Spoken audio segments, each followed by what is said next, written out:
Good evening and welcome to a psalm and a song this evening. Hope this finds you well and in good spirits and all that. We'll talk about that momentarily. But a little bit from the 8th psalm. Actually, it is the 8th psalm. Here we go.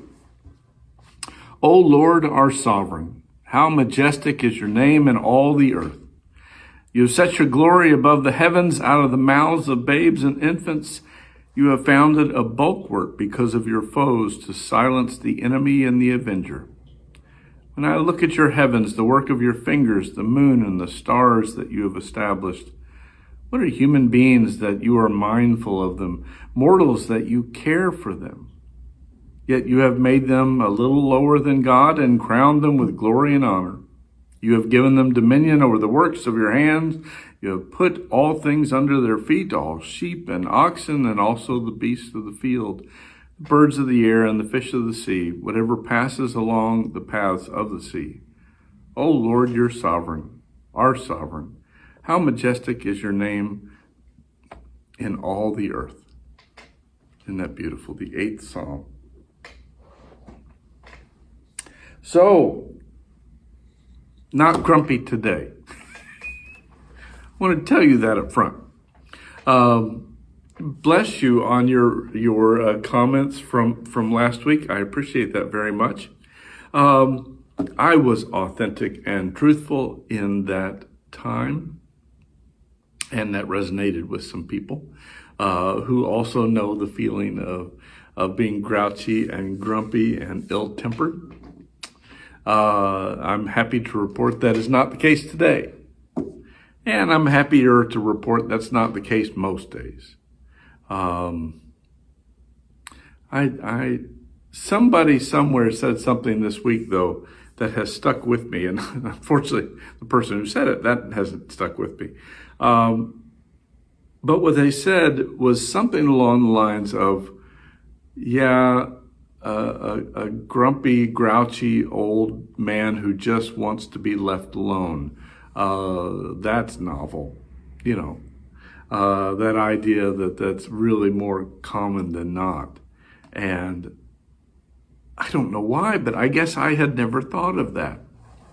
That sort of commonness of especially older, middle-aged men getting to be grumpy and get off my lawn and all that stuff, like we talked about last week.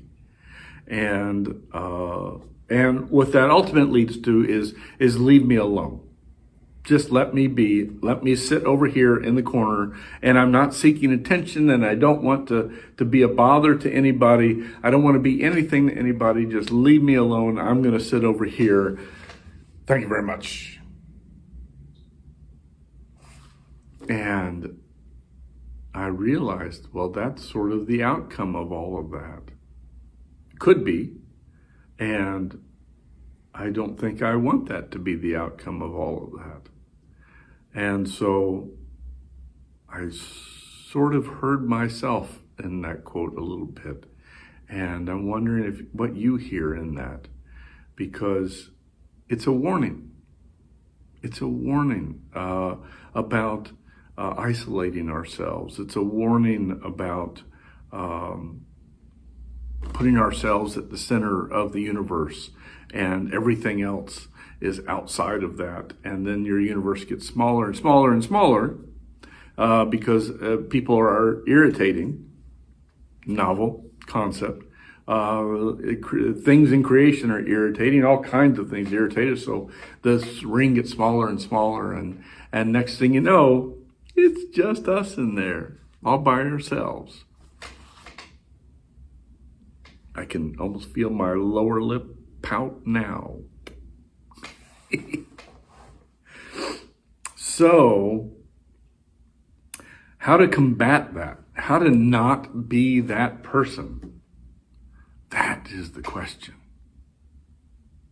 And I don't have an answer for you yet, but I want to say, I think it begins with recognizing the problem and saying, we're not going to do that. We're not going to be that. We're not going to behave that way. We're not going to allow ourselves to be isolated. and lean into community. Lean into being with people, even if you'd rather not. Lean into going out of your abode. Lean into being out amongst folks, whether that be church or a farmer's market or a restaurant or a movie theater or whatever it looks like, but being out and about. And next thing you know, we might say the word missions, and you might find yourself showing up at a Saturday cafe or working a clothes closet or a health fair somewhere.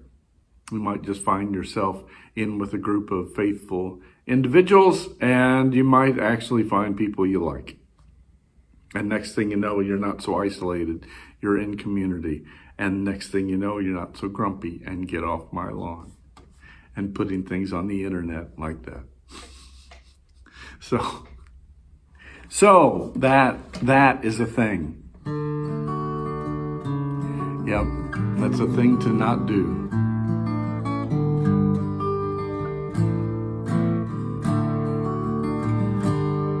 Remember this is Jesus, Lamb of God, worthy is your name. It's the chorus to that song, but it's so pretty, I like it.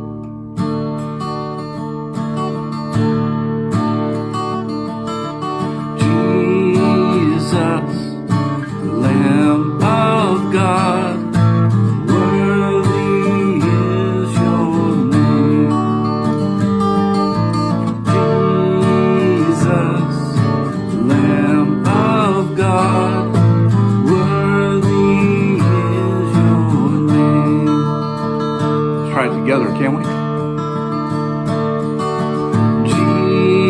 Jesus, Lamb of God, worthy is your name.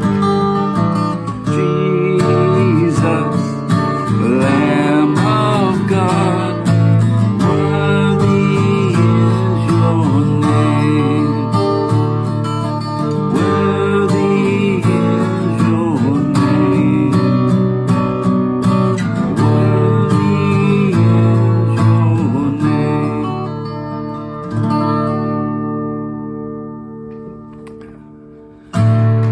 Friends, I hope this finds you well. I hope it finds you in community and not sitting and spending too much time by yourself. Because we're not made for that. We're not made for all the alones and by ourselves.